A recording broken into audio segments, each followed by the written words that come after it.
three bartenders. Just That's right. How's everybody doing? what's going on? Asking me, so I'm trying to pick a favorite animal. Problem is, they're all. Siri is going to join the conversation tonight. Apparently, where did that come from? I have no idea because I never use her. She doesn't like me. She never understands what I have to say, and so I don't talk to her. Okay, I actually at one time changed my Siri voice to like some sexy, Australian woman's voice or something like that. My wife didn't like it. If I knew how to do that, I'd change it to Morgan Freeman's voice. Well, I don't know if Morgan Freeman's voice is available, but anyway. Wow. Yeah, all of a sudden it's like voice comes on. So welcome everybody. Thank you for being here as we get ourselves ready to make some cocktails with you today. And this is something very different, very uncomfortable for me because it is very, very different than what I'm used to. But I mean, let's talk about the origin of why we created this episode, first of all. Yes. This episode was originally started with the food in mind, not the drink. Right. And that was because of the fact that yesterday was Easter. All right. And most people, what is the one thing they have tons left over of the day after Easter? Well, normally it would be eggs, but I have been hearing so many issues with eggs that they were talking like, oh, we're going to go to plastic eggs or no eggs this year or hiding candy, doing all these other things because of the shortage with eggs and the number of chickens that were killed in Japan because of the bird flu. Yeah. So now they're trying to figure out where they're going to bury them, and they can't incinerate them because it takes too long. They have to bury them. It's this whole process. So the price of eggs have gone up over the last year or so. So I don't know as many people, and then with the rain out here, who knows if people actually did partake in the tradition that has been the Easter egg hunt. Well, I didn't. I haven't gone on an Easter egg hunt in I don't know how many years. I just don't do it anymore.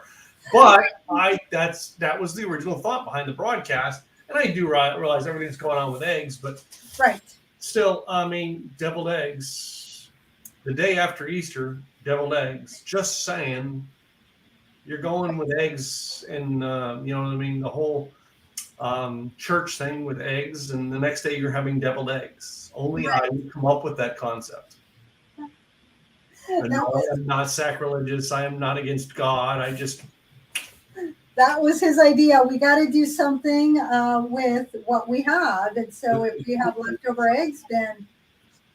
But I did get. I know because we do deviled eggs, right? I know you're taking your pictures, so like, yeah, we do have deviled eggs, which I love deviled eggs, by the way. All right, and yes, I made my own little special recipe of deviled eggs. As we do a lot of times, we do our own thing because why not? That's part of the fun. It's our thing that we like. But all right, now the other eggs that I have here, they look like this.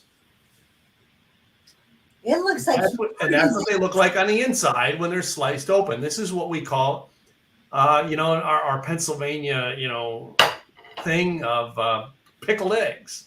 I even have a red beet in here that we do in there with them. So. I have never had pickled eggs. I've had a lot of pickled things, but eggs has not been one of them. So. I'm just telling you, I mean, when you bite into a pickled egg, it's just it's heaven. Is that so? I don't know. Is it as good as eating a really? Oh my goodness, my mouth is watering just thinking about it. Like a pickle. You just bite. No. Bite into a nice, gorgeous pickle that's like crunchy and. I should have mentioned Mom's recipe, but it's like it's beets. There's sugar into it. It's a sweetened beet. Okay. Yeah, that's what your flavor is. All right. Anyway. So that's why we have that. The other thing that I happen to have because it was leftovers from dinner yesterday was fruit salad. Mm-hmm. So I have a fruit salad. This fruit salad is made with cantaloupe, pear, honeydew apple, 2 types of blueberries. There were raspberries. This has no raspberries. strawberries, kiwi, and mango. So what I do is that I chop up, I zest actually the ginger, and I chop up the mint. I add honey, a little bit of sugar, not much, just a little bit of sugar and lemon juice, and mix that in and let it sit for a while. While it's sitting, I chop up all my fruit, and I usually like to chop up my fruit in smaller pieces. I don't like those big honking pieces. I like those smaller ones. And then I pour this mixture on top and let it sit for a half hour to an hour. And I just every so often just mix it up. And it allows all the juices from the fruit and its sugars to come out. And it just has this little bit of a kick because of the ginger. And then, of course, that minty flavor that's in there with a little bit of the sweetness between the honey and a little bit of sugar. And then the tang from the lemon juice. It is one delicious fruit salad. Mm-hmm. So now your deviled eggs. How do you make your deviled eggs? My deviled eggs are, of course, I clean the eggs out and put them into a dish, and I try to take the fork and mash them as much as I can before I do anything to them. Okay. I add there is no proportions. I add per looking at it and per watching mayonnaise and yellow mustard. All right, till I get a consistency. All right, and a flavor I like. Okay. Yep. Then I put one squirt of, in this case here, I had 3 eggs, so a little 1 squirt of sriracha. Oh, okay. And then I stir that in. Okay. Now, I don't add any salt or pepper, which I have in the past, put salt and pepper into it, which really takes that taste and gives it a little more enhancement. Okay. But then I do put it in, I take it and fill all of them flat. And Okay. I try to make a scoop to them. I've not gotten down to one of the squeezy things that I need to do to squeeze it in. Yeah, I know that I have it. I was supposed to look for it. I didn't take the time, and now I remember exactly where it is to make it look very pretty. So this time it was all trying to make it look pretty by hand. Yeah. And there you go. The popular cocktail. Yes.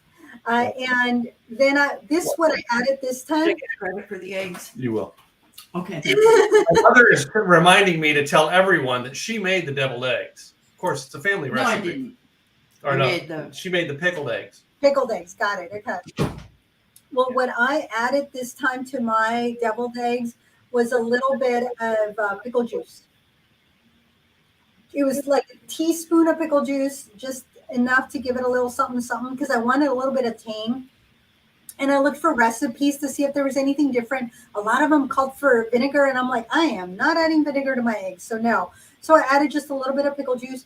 The other thing I wanted to do, and I didn't have time, was I was going to bake a couple of strips of bacon and just place a little bit of bacon over, which I didn't have time. So what I did is that I just tried to make it as pretty as I could and added the paprika on top. It is a smoked paprika to give it a little bit of color, a little bit of something. A little bit of parsley would have given it a little bit more green, more color, and the bacon would have given it a little something. Yeah, that's a couple things. Like I've never added in mine. I think we've done this in the last time we broadcast this. I've never done like the relish in it. I know a lot of people put relish in it. Yeah, A great combination in it. Salt and pepper. I usually put a lot more salt and pepper in mine than I did this time.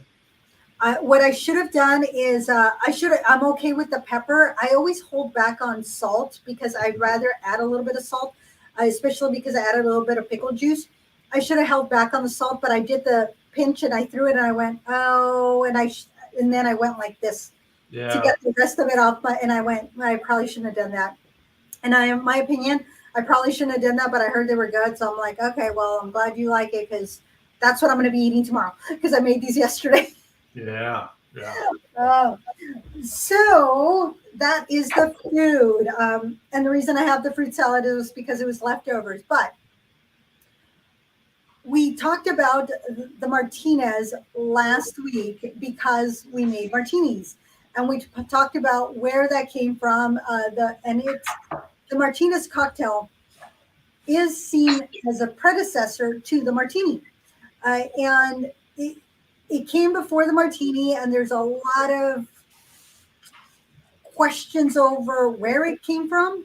So Yeah. if we're going to be questioned and we're going to be debating where this cocktail came from, well, we better have a good drink in our hand so that we can have that nice, slow conversation and chat about it.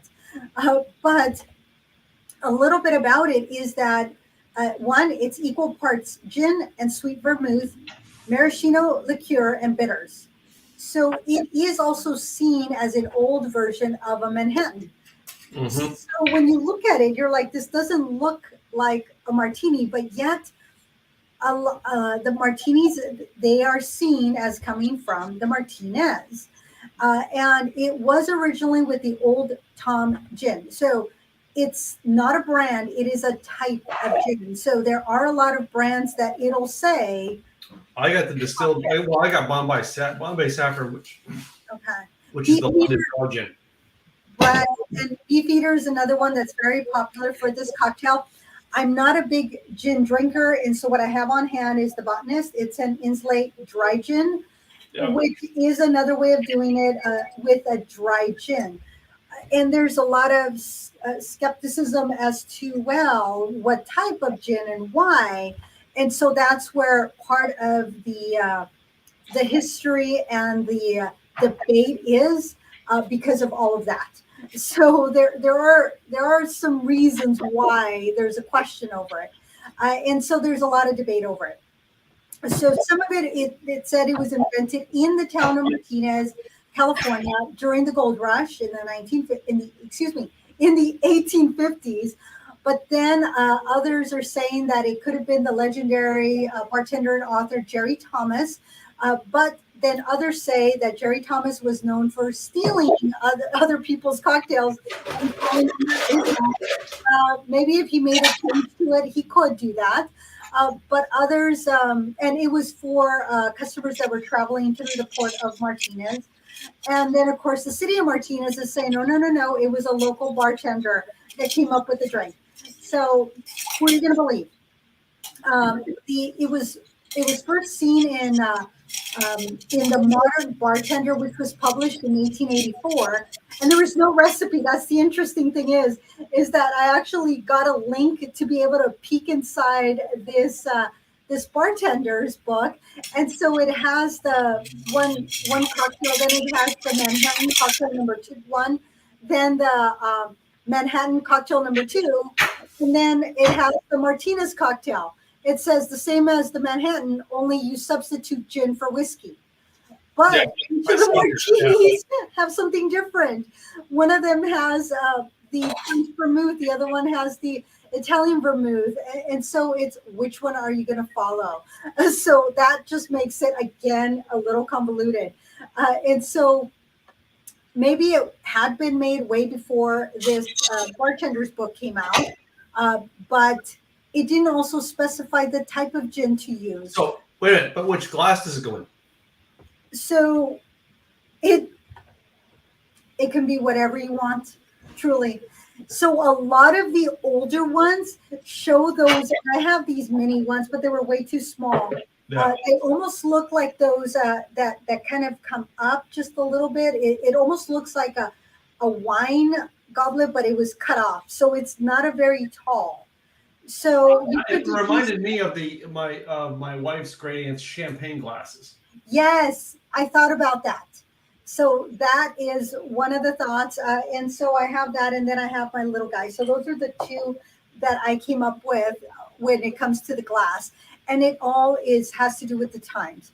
So it could have been a malty style of gin that was more of an English gin, because or more of a Dutch gin, because the English gin hadn't been introduced in the Americas just yet. And so it's when you see the recipe in the Bartender's Guide by Jerry Thomas, he used the Old Tom gin. And so it's a little bit more juniper heavy, or like a London dry. So this is not a London dry. This is an Inslate dry. So I'm hoping that's why I said, you know what, I'll keep what I have. I'm not going to go out and grab another bottle of gin. Although I do know somebody who won a Beefeater, so I could have said, hey, can I take a couple of ounces away from you?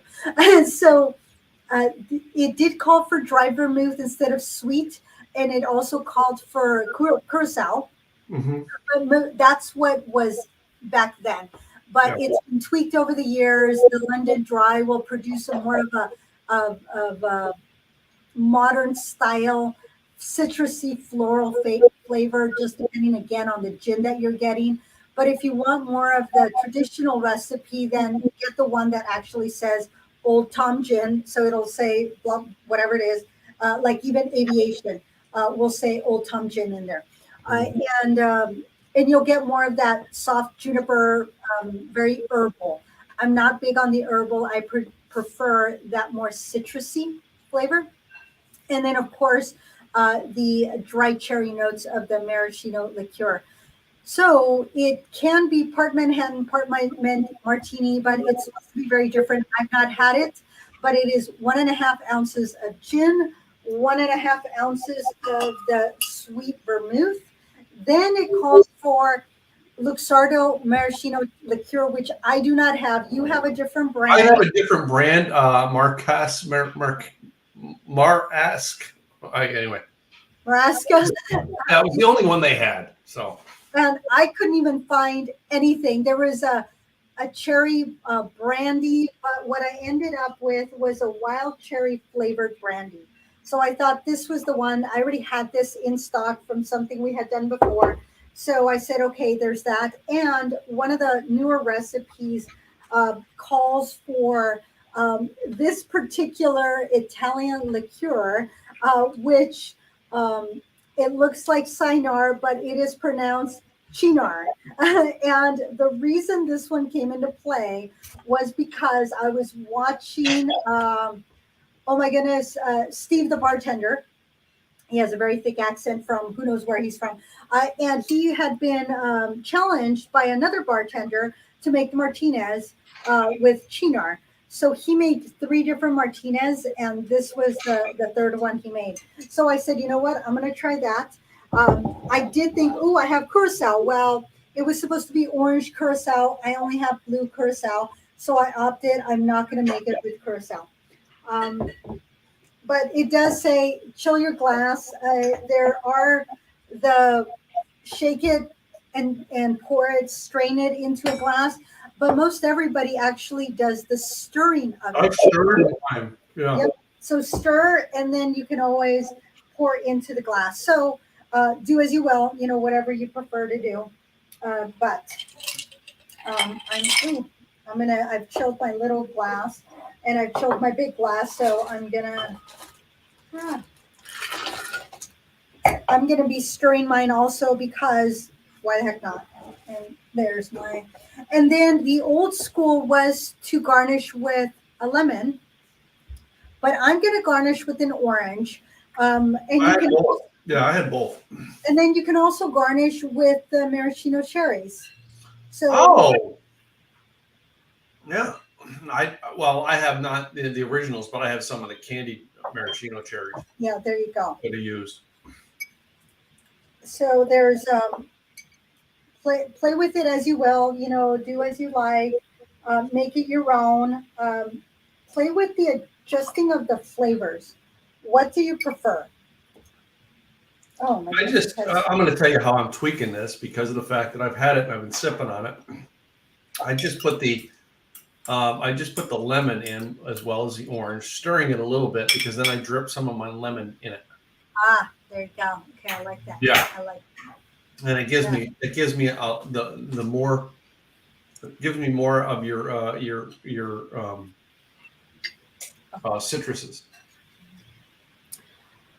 I'm gonna make the Martinez that does not have the Shinar in there, which is and I'm just gonna make it the way that it's supposed to be um, with the cherry. So I'll just go with that first, and then I'll make the Chinar one. So it's the sweet vermouth, which I'm gonna do next. And the sweet vermouth, of course, gives it some color in there. Yeah.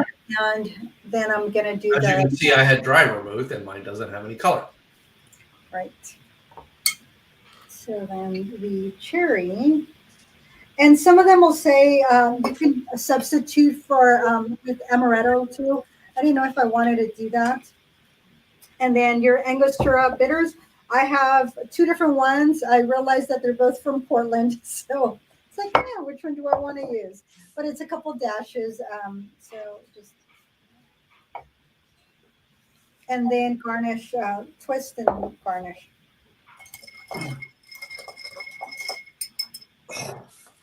Oh, that has a very interesting. So since I don't have a strainer, I'm just going to use my little doohickey guy here. So yeah, I mixed my I stirred mine in the actual shaker and then poured it through the strainer. Ah, that's a smart man there. I apparently didn't think that one through. So I'm gonna try the other one with the Chinar. Okay. So that's gonna be my second one I'm gonna do. So that one is gonna be the gin. And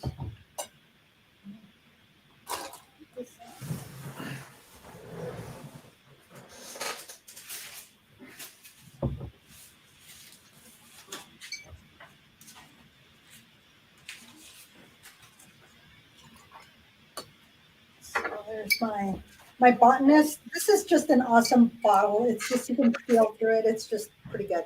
I like that. And this one, this is it's supposed to help cleanse your palate, and it's for digestion, and it is made by from its main ingredient is artichoke. Artichoke? Artichoke. It's Is that right? Okay. right there. Yeah. So you can make a Chinar and Cola and Chinar Manhattan with rye whiskey. So there's a lot of this is tight. A lot of different recipes that can be made with this.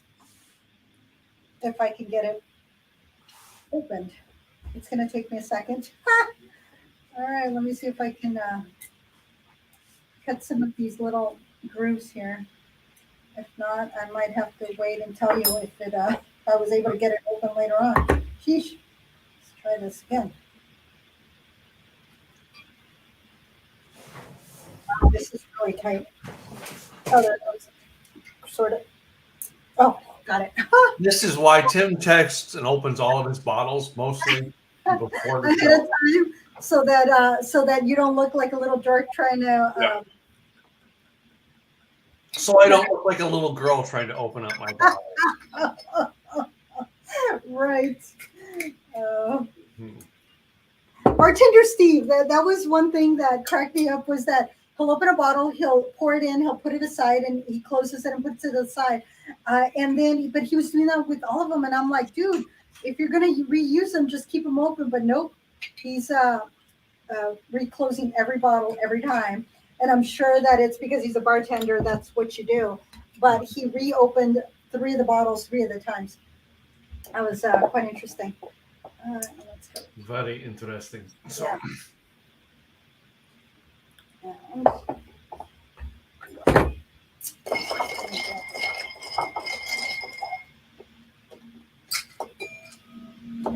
and since you're doing 2 different drinks, you didn't have a water to cleanse your palate between, did you?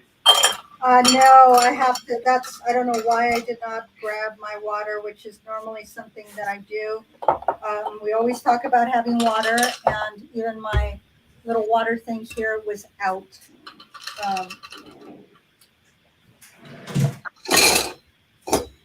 There we go.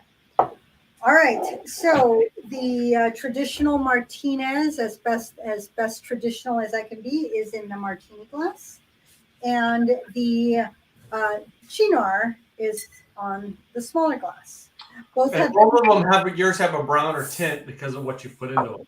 yeah, because I put the sweet vermouth in this one, and this one it's the Chinar that gave it its color, and plus the wild cherry flavored brandy. Yeah. So both of them are a little different.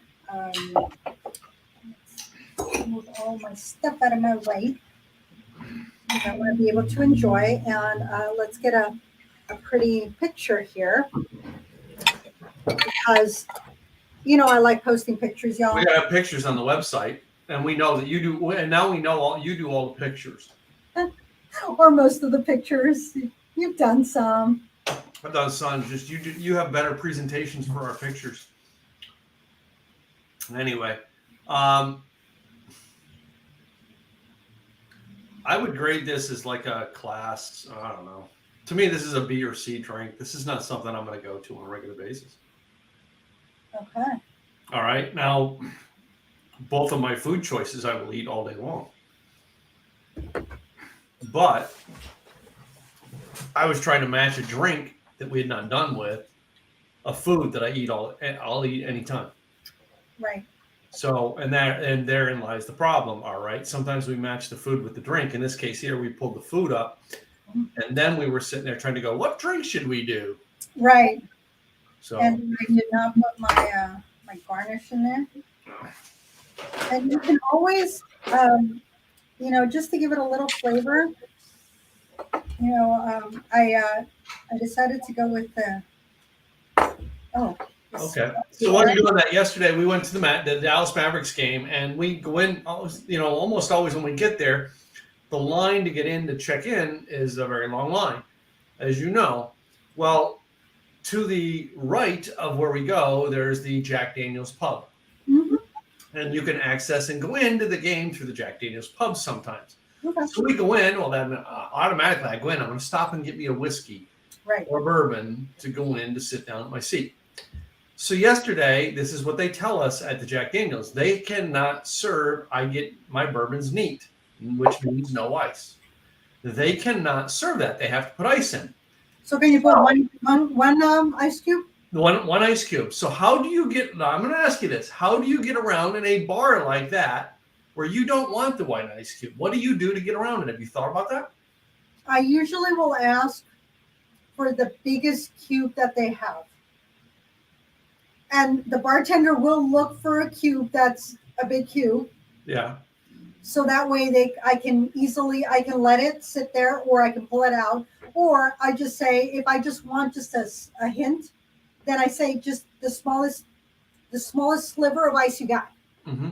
Because that's going to melt very quickly. But the reason I get the big cube is that it's going to melt slower. It's also going to, yeah. I immediately thought of this, and the girl's like, that's brilliant. They're in plastic cups. Again, they can't give it to you in the cups you and I would drink in. They have to give it in plastic cups. Well, those plastic cups are very thin. So what did I say?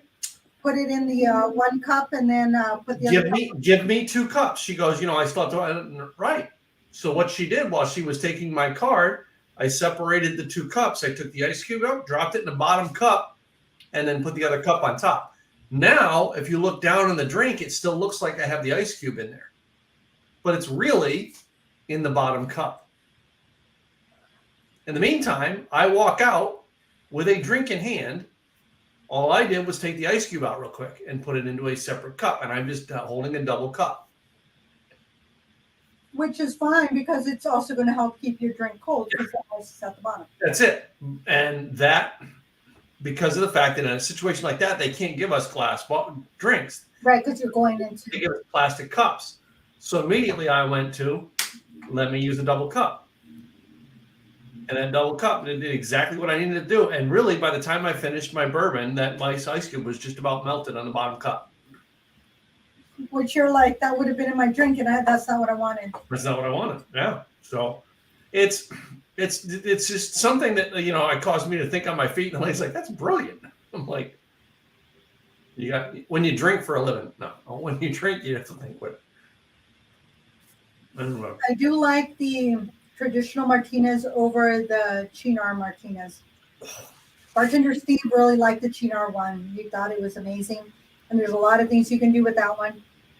And maybe if I had the maraschino liqueur, it would have had a different flavor than utilizing the wild cherry. But the traditional one just had good flavor in there. It was very smooth. I think having the dry gin, the sweet vermouth balanced out that gin. See, the drink has, and I use the dry vermouth, but the drink is too sweet of a drink for me. All right, and it's not really. I'm tasting it. You're telling me it's not really that sweet of a drink, is it? Mm. But it leans towards the sweet. All right, I don't always want a sweet drink. I normally don't like sweet. I don't personally. I like savory. I don't like. I'm not a big sweets person. Hmm. I mean, if somebody brings me a piece of chocolate cake, I might eat the whole thing because it's chocolate cake, and if it's an Entenmann's, No, I like my sweets in my food. I like my savory in my drink. If I'm getting sweet, in this case here, the deviled eggs are more savory than they are sweet. But right? my pickled eggs are sweet. Really? So, all right, yeah, I'm not balancing my taste out. Okay. So, but it did make me think with the gin that I may try it. I may try a gin martini. There you go. Yeah. This one with the Chinar, it has more of a it dries the back of my tongue. Yeah. It has that dryness, that uh, almost bitter aftertaste, Yeah. but it's towards the back of my mouth on my tongue. It's like you dried it out, and it's like going, oh, that's a different. It's like it's coated my tongue. The traditional martinis did not do that, and I'm thinking it's the Chinar that did that, where it gave that little bit of bitterness in the back. Mm-hmm. Because normally I would blame something like that on the gin, but I can't blame it on this gin. So, and wait a minute. Where are all the places you read the recipe for this? Liquor.com was the original one. Yeah. So liquor.com, thank you. I'm always going to liquor.com. A lot of great information, history. Bartender Steve was another one. And then there was another, I think it was Spruce Eats. And Yeah. then I poked at somebody else. It was a couple. I didn't grab their name. I kind of saw it and I went, oh, okay. And then I moved on to the next thing. Because at that point I was looking more at what history is out there. So it wasn't anything different than what I had pulled out. And then reading the different types of gin, what gin do I want to do? And then, of course, if you have a good quality vermouth, I happen to have Gallo. I also have another little guy, this little guy. That one's another one that's a sweet vermouth. And I almost went with this one. This is Annica Formula 1786 vermouth. And this is a product of Italy. So this was another one that I said, I have enough to make one. But because I was going to make two, I wanted to make sure I had enough. So I went with Gallo, which was the sweet vermouth. Because originally, of course, I had my dry vermouth, which I had used last week, Perino. And then I realized, oh, that was a dry vermouth. That's not what I need. So I said, well, thank you. But so I set this one aside. Again, you could add curacao, but if you're going to do that, make sure that it's orange, not blue, because then it's going to look purple or something. Because this is, even though there's orange in this one, there's also, it's the blue color. So, yeah. So you got to play with it, see what you like. It goes very well, actually, with the deviled egg. The fruit salad, I think because it's not overly sweet, it's just the honey with a little bit of sugar, that mint and ginger. Mm-hmm. That little bit of a kick from the ginger, I think goes well. It falls into those botanicals where it just flows very nicely.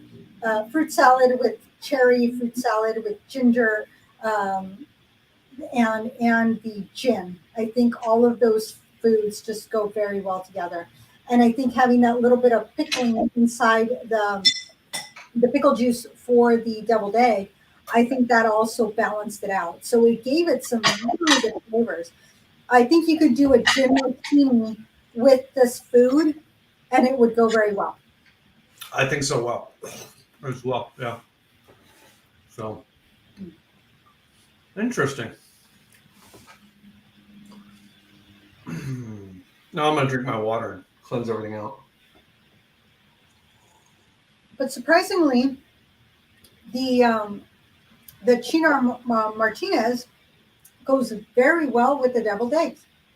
It doesn't give me that I felt like it cleansed. I was like going, ooh. Yeah, that went very. Mine went very well with the deviled eggs. It was my pickled eggs that it didn't go too well with. Mm. It was too sweet of a drink for the pickled eggs. So anyway, this is where we go into what matters, sweet or savory, and how sometimes they just don't you don't pair them together. So I think that now that I'm thinking about it, is that I think that it was the bite of fruit salad that I had when I tasted the Chinar Mm-hmm. Martinez, and that just kind of did not. I didn't like the aftertaste. I didn't like the way the back of my tongue felt, that bitterness. But with the deviled egg, it like felt like it swept the egg back, and it just like, oh, this tastes really good. Whereas the traditional Martinez goes with both very well. So don't have anything sweet if you're having Chinar, because it's gonna hit you. Okay, so I was trying to see if I can see this to see. No, it wasn't. It's champagne in the background. The picture, light picture behind it, I thought was a martini. It's champagne. It's the martini glass. It's part of our emblem, our logo. Yeah. I think this was a good combination, though. We had to try something different, and that was fun. I had not made deviled eggs in a long time. I think it was like, Since we did them last year. did we do deviled eggs last year? I don't remember making One episode we did deviled eggs last year. I can't remember what episode it was. It had to have been around April, I'm sure. Yeah, we're gonna have to start categorizing our episodes so we know which ones we had what on. Right, and some of them we will do the cocktail or the food again. I mean, Guinness and beef stew. That's just or shepherd's pie. Sorry, shepherd's pie. Yeah, that's gonna probably be a yearly thing. But anyway. I will have to say, I was talking to a gentleman when I went to, well, it was Jeff, the manager at Stafford Liquor. He absolutely helped me, talk me through. No, don't do the what I was gonna do. And so he said that Chinar does have a lot of recipes, and you normally won't find them at a liquor store. So he says that's a fun one to have at home, so that you can try different things if you're gonna be experimenting. So I was like, okay. Price point is $28 on that one. The wild cherry flavored brandy, I think that one, Mr. Boston, if I remember correctly, because I did see it, but I had purchased it previously. I think it was only $10. Yeah. If you do find the Lex, I want to call it Luxardo. If you find the Luxardo cherry liqueur, I think that one runs about $30. It just depends if you can find it or not. But then I was picking up some cigars because there's a cigar lounge on the cruise ship, and so I went in there. And the young 22-year-old, he's all, well, he goes, I'm in charge of cigars. He goes, but I don't know enough of them. But somebody came in, and he was just an amazing Lawrence. He was just awesome. Gave me a lot of great information and picked up some great things. So thank you so much. Sometimes when you go to certain places, you just meet great people that are going to be helping out. So that's always a fun experience. Mm-hmm. So those are my shout outs for this week. Wonderful. No, I really, I went to my liquor store that I normally go to, and I really didn't get much help over there today. And I think it was because they were under construction and on the front, and it didn't seem like they had much staff in there. They seemed to be short staffed, and normally I get a really friendly welcome. I didn't feel like I got it today, but anyway, I'm not even gonna tell you which one it is. It's just when we're going and looking for stuff for the drink to make for the drink, I go on Monday in the afternoon. I don't go the week before or something like that and store it on my bar. The only thing that was made, like I made the deviled eggs this afternoon. I didn't. The pickled eggs had to be made because they have to sit for 3 days minimum. Okay, so they were made. Mom made them last week, and I think they were ready on Friday. All right, and my brother Jim, because he's here working on her house, wanted to dip into them. I'm like, Mom's like, wait, Tim needs them for his podcast on Monday. So leave him at least one. Well, I had at least 3, so. But anyway. One for you, one for Gwen, and one for the podcast? No, Oh, one for me in the beginning, one for me in the middle, and one for me in the end. oh, okay then. Yeah. So, but no, there's still a whole jar of them out there. But I also did bring one because I have them. I also bring one of the beets in. Anyway, it's just those funny things. When I was a kid, I was like, yeah, they're all right. Now as an adult, I love them. Love them, yeah. But I remember how I fell in love with deviled eggs again was I think I told this the last time we had it on the broadcast. We did it was the job that the truck repair shop job that I ended up hating and leaving. There was a gentleman who worked with me, and he started bringing deviled eggs in. All right, and he was the guy I trained to replace me, and there became a thing with him and I doing deviled eggs.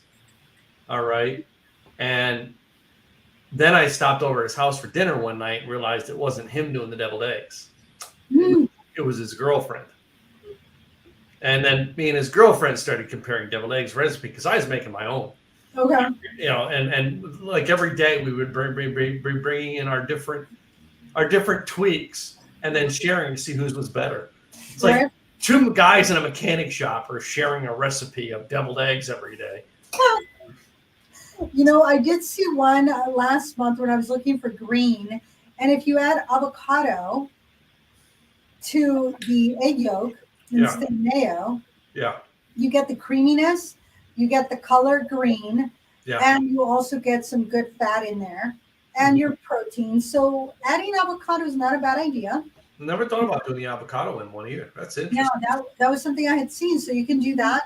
You can then on top, you can put smoked paprika either just on top or within.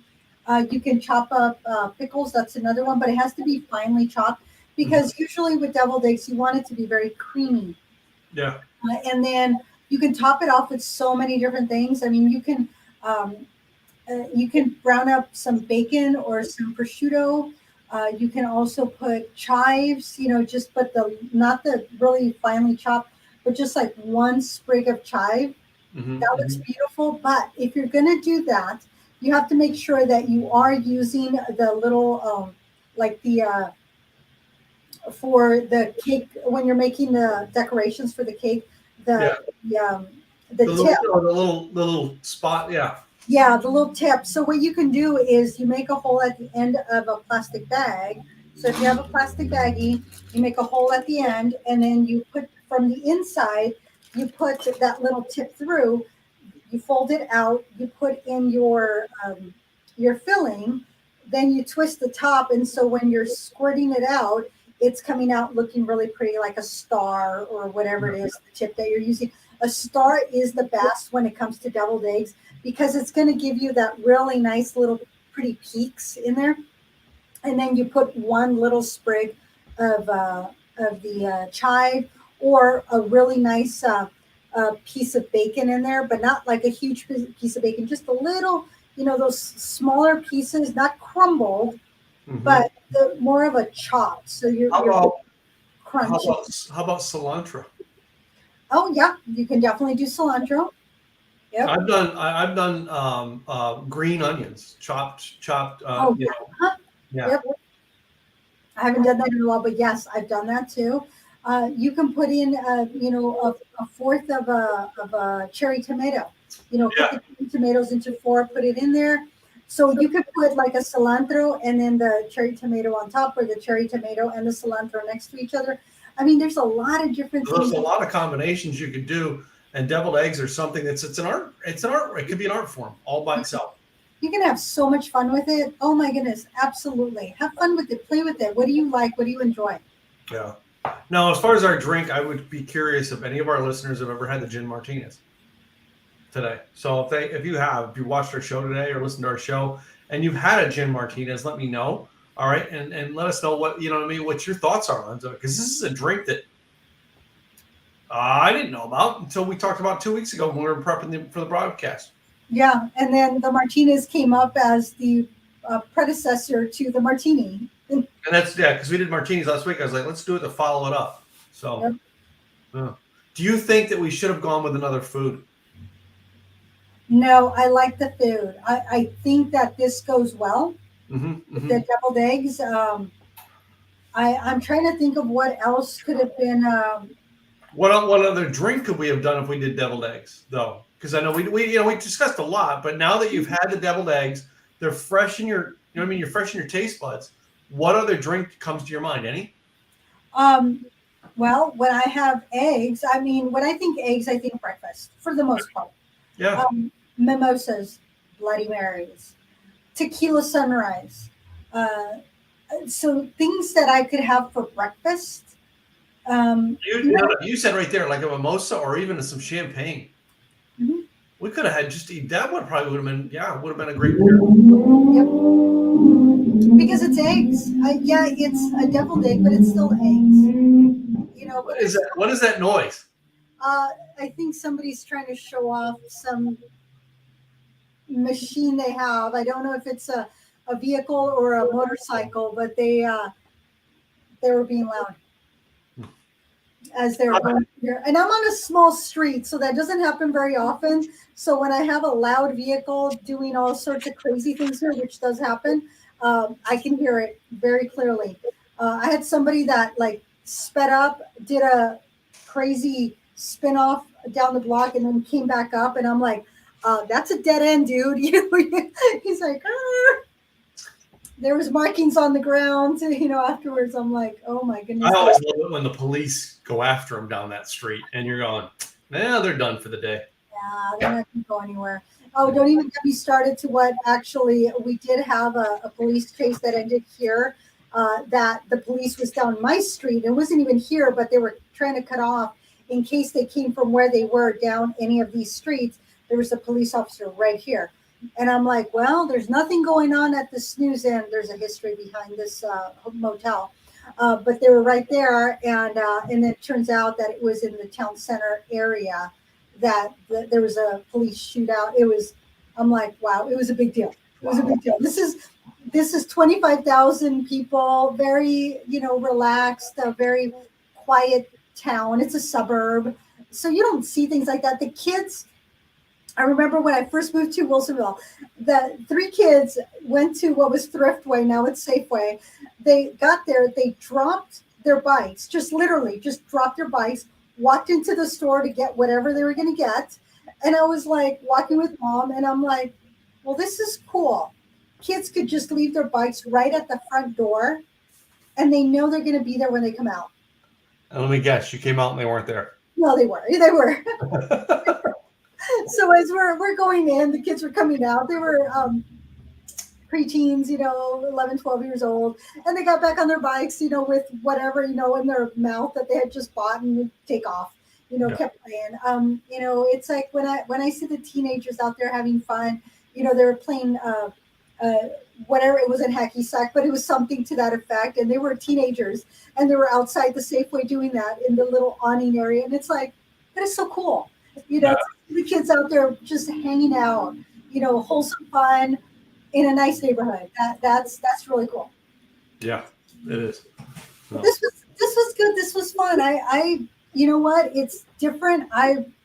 What I will do one of these days is that I will ask for martinis at a bar and have a professional make it for me, and then think, did I, is it about the same? Did they do better? Is it the gin? I'll have them choose what gin do you think goes with this, and have them make it for me. Cool. That's what I thought. So I will have this again, and I may end up playing with it. And do I want to do a half and half ratio? Do I want to add a little bit more? Do I want to go out on the hunt for an actual maraschino cherry liqueur? Yeah. So good times. I don't have natural. I just have original. There you go. It just says original, and it's kosher. Oh, well, that's a good thing. Always battle for my alcohol. Anyway. Do you have any shout outs today? No, to me, it was just, you giving me the idea to do this. This was a good one for, you had one idea, I had another. So worked out pretty good. No, it's always fun, and y'all, if you have ideas, share them with us. We'd like to start we'll throw ideas out there to see what sounds good. We change things around. We do meet monthly to plan out. We met like 3 weeks ago to plan out for May. So we're already thinking ahead. What are we going to be doing? Yeah. So good times. Yeah, and wait a minute, and Cindy gave us those day of the month or calendars. I gotta figure out where I put it.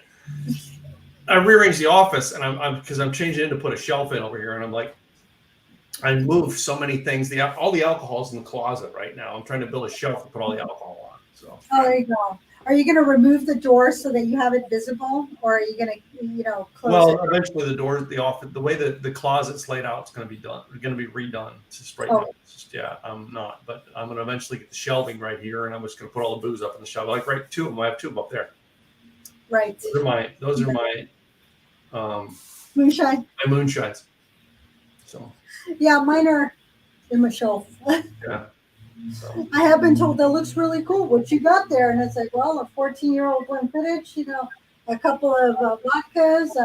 I got the Irish vodka, a couple of bottles of wine, and a really cool bottle of Tilmerdew that's in like a, this cask thing. It's really cool.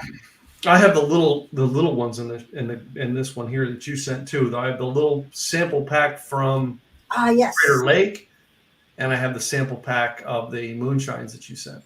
So I got the moonshines up here too. Yeah, so we'll have to do that sample packs one of these days. We will. So And next week, what are we doing? Well, next week we're doing shots. Yes. Shots. Do we tell them shots of what, or do we surprise them? No, it's shots. That's all we're saying. That's all we're gonna say. Next week's episode is shots. Y'all decide what do you want to have a shot of. I think that will probably be our descriptive next week. Is about why the idea of shots came up, and how people create shots and stuff. I'm pretty sure you've got a good research on that one. But I mean, the idea behind shots, all right, and why they, what we think of shots, and how the shot goes from everything from a whiskey to a mixed shot. Anyway, yeah. Right. So anyway, well, that's going to be next week. This week, anything else you want to leave them with today? Try something new, y'all. Just try it. I mean, we're trying new things, and we're trying to bring them to you so that way you can live vicariously through us. If you're if you're curious about something, then maybe next time you're at the bar, you're going to ask for it because you're like, hey, I don't want to spend $30 on Chinar, but it's on the shelf. So, hey, I'll try it. What can you make? Yeah, that made me think. How often do you go when you go to a restaurant with a bar or something? Do you sit there and stare at the bar to find out what they have? Oh, all the time. Yeah, I'm combing from the top to the bottom to see what they have. Yeah, there's times that I'm sitting at the table and it's like, I'll be right back. And then I go to the bar because it's kind of scary that I usually can figure out what some of the bottles are just from afar, just by its silhouette. I can deduce what it is. But other times it's like, what the heck is that? I've got to go up and check it out. What is it? And sometimes it's because I want to, well, most of the time is I want to know what they have. But the other piece of it is there something that I want to drink that's at the bar? Mm-hmm. Am I going to go with the beer or with my go-to, old fashioned? That's my go-to. Or my go-to 12-year-old Glenfiddich. It just depends. But yes, it's like, I think they're beautiful. I am amazed every time I go in there and I find new things that I think they're kind of cool. And then I'll take a picture and sometimes I'll research what is that and why do they have it and what are they going to make with it and what can I make with it? So, yeah. So sometimes we do come up with stuff just because I saw it somewhere. Yeah. So I used to take pictures of bars and just put them on my Facebook page. Name this bar. Where is it at, boys? But anyway, it'd be fun. All right. Well, this week, guys, this show every week is sponsored by both Gladys and I. All right. So, Gladys, why don't you tell them about your business real quick? Hello, Gladys Boutwell, Insurance by Design. I help small businesses to attract, retain quality staff, and I do that through employee benefits. I serve Oregon, Washington, and California. But if you have questions on your employee benefits, what can you do? There's 101 ways you can provide it. Let me know. Guess what? I probably know a broker in your state if I can serve you.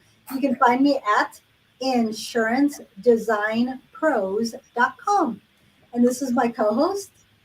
Hey guys, Tim Gillette, Simple Easy Marketing, Simple Easy Websites. We actually help you guys come up with a marketing plan make it easy for you to do, and simple for you to do, easy for your customers to be able to act and find out more about you. Websites company, Simple Easy Websites. We're actually creating out where we can put a simple template up and have you going in 5 days or less. Simple Easy Websites. Go check us out. Other than that, was that it? Yeah, thank you all for being here. Thank you for those that helped me find what I needed. Yeah. Thanks for the great ideas, and we will see you next week, y'all. Yep. Pick your favorite shot of. Come join us to have shots. Come do shots. We're not doing body shots or anything like that, are we? No, nothing crazy. Nothing crazy. Nothing crazy, just shots. Okay. I mean, our listeners can do crazy things if they want to. That's okay. Hey, it's your party. You do it your way. So That's anyway, right. we'll see you guys next week.